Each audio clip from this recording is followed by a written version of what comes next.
Welcome back. Top Hizbul commander Riaz Naiku was eliminated by Indian Armed Forces on Wednesday in Kashmir's Pulwama district. Riaz Naiku, who was leading the band Hizbul Mujahideen in Kashmir Valley, had been trapped in the operation of Begpura village of Pulwama district earlier in the day. Naiku, along with other two terrorists, were gunned down by security forces in an encounter. The dead Hizbul terrorist was quite active in the valley and responsible for various abductions and recruitment of fresh blood to the Hizbul Mujahideen over the years. As the news of death of Hizbul chief Riaz Naiku trickled in, some news organizations fell over themselves to shield the terrorists and provide a humanizing account of past life. To this end, the Indian Express proceeded to brush aside terror activities by Naiku by exalting him to status of a scholar who had a degree in mathematics, as if it is too elusive to acquire one. The Indian Express goes on to minimize his role as a terror perpetrator by characterizing him as someone who was a popular teacher among students.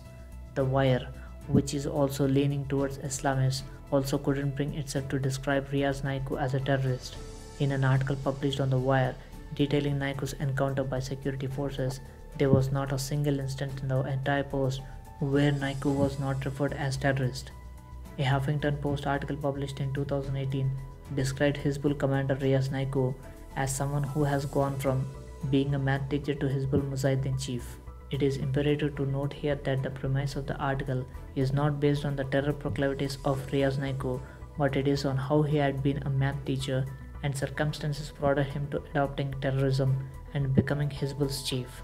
However, such extraneous details are often reported, highlighted, and glorified by media organizations so that the hideous details of one's unabashed involvement in terror activities can be concealed and anodyne facets of their lives can be foregrounded. The most brazen attempt to whitewash the crimes committed by a terrorist was done by none other than illustrious journalist Barkha Dutt. Soon after Burhan Wani, then Hizbul commander in Kashmir, was neutralized by armed forces in an encounter in 2016, Dutt lost no time in putting out a tweet describing Wani as headmaster's son instead of calling him simply what he was, a wretched terrorist.